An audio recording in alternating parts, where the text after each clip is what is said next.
Okay friends, તો હવે આ વિડીયોની અંદર આપણે ચર્ચા કરવાની છે યુપીએસ અનઇન્ટરપ્ટેબલ પાવર સપ્લાય.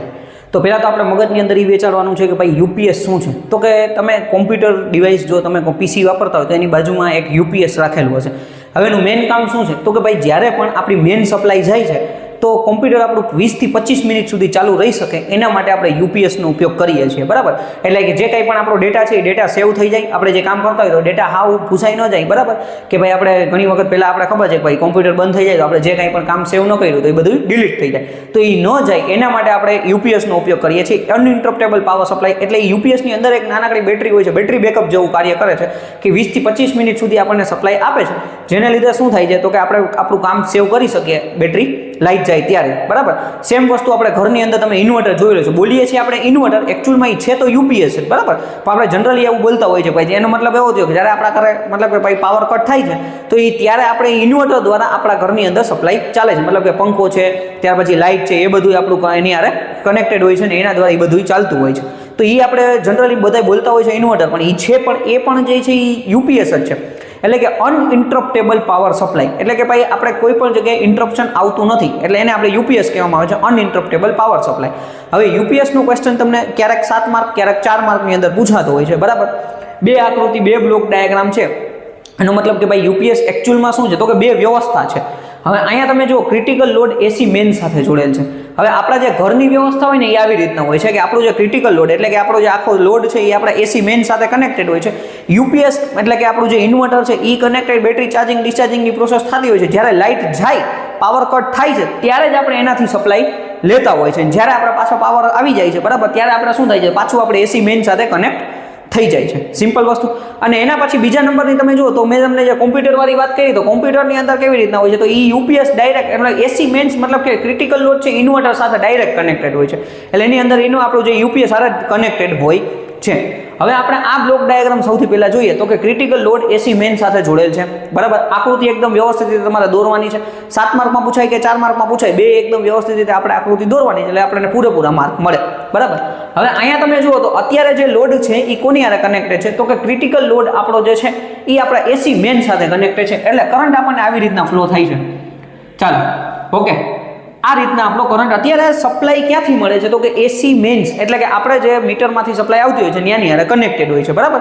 અત્યારે કોઈ પ્રોબ્લેમ નથી. પણ જ્યારે પાવર કટ થાય, બરાબર, પાવર કટ થાય, લાઇટ વહી જાય છે ત્યારે શું થાય છે તો કે આ જે સ્વિચ છે એ ઉપર આવી જાય છે.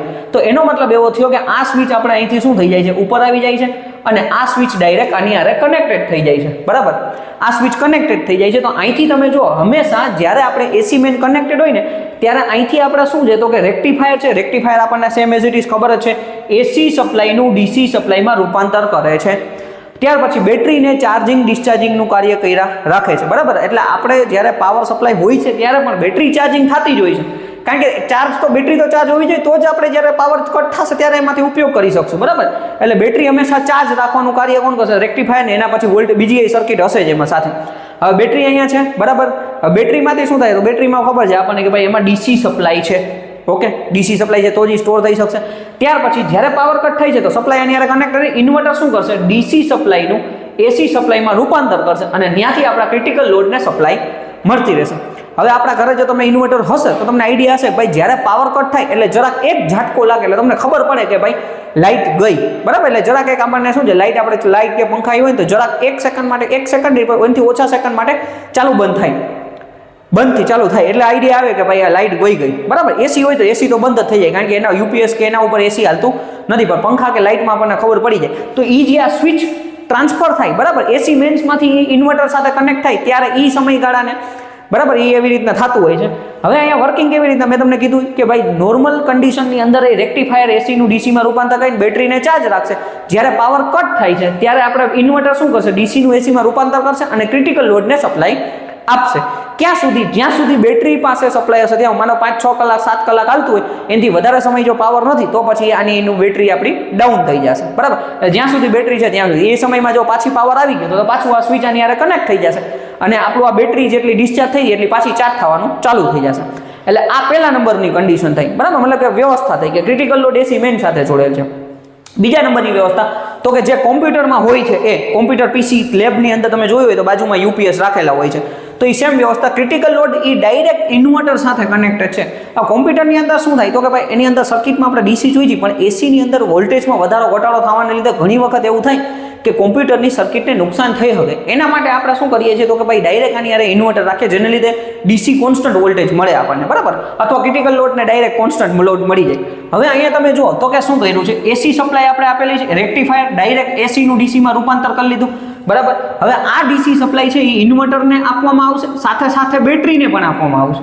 બેટરી ચાર્જ થશે, બરાબર, બેટરીનું કામ ચાર્જિંગ કરવાનું ચાલુ જ રહેશે, સાથે સાથે ઇન્વર્ટર શું કરશે, તરત જ પાછું ડીસીનું એસીમાં રૂપાંતર કરશે અને ક્રિટિકલ લોડને આપવામાં આવશે.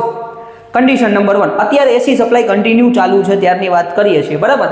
ઇન્વર્ટર શું કરશે, ડીસીનું એસીમાં રૂપાંતર કન્ટિન્યુ આપણું ઇન્વર્ટરની ડાયરેક્ટ કનેક્ટેડ જ હશે. હવે માનો કે લાઇટ વહી ગઈ એટલે કે પાવર કટ થઈ ગયો તો શું થઈ જશે, અહીંથી આપણે સપ્લાય માનો કે બંધ થઈ ગઈ એટલે આપણું બેટરીમાંથી સપ્લાય જશે ઇન્વર્ટરની અંદર. ઇન્વર્ટર એનું કામ તો એ છે એ ચાલુ જ રાખશે, ડીસીનું એસીમાં રૂપાંતર કરશે અને ક્રિટિકલ લોડને સપ્લાય આપતું રહેશે. એટલે આ બીજા નંબરની વ્યવસ્થા, ક્રિટિકલ લોડ ઇન્વર્ટર સાથે જોડેલ છે એ, બરાબર. તો વ્યવસ્થિત રીતે તમારે આ બે આકૃતિ દોરી અને પ્રોપર તમારે વર્કિંગ લખાવવાનું થશે. તો પૂરેપૂરા 4 માર્ક, 7 માર્કમાં પૂછાય તો બેસ્ટ વસ્તુ છે. ક્યારેક 7 માર્કમાં પૂછાય છે, ક્યારેક 4 માર્કમાં પૂછાય છે, પણ પૂછાય છે એ ફાઇનલ છે, બરાબર. એટલે મોસ્ટ આઈએમપી ક્વેશ્ચન છે. વ્યવસ્થિત રીતે 1-2 વખત આકૃતિ દોરી અને બુકની અંદર એનું વર્કિંગ વાંચી લેજો, બરાબર. મળીએ છીએ નેક્સ્ટ વિડીયોની અંદર. Thank you friends.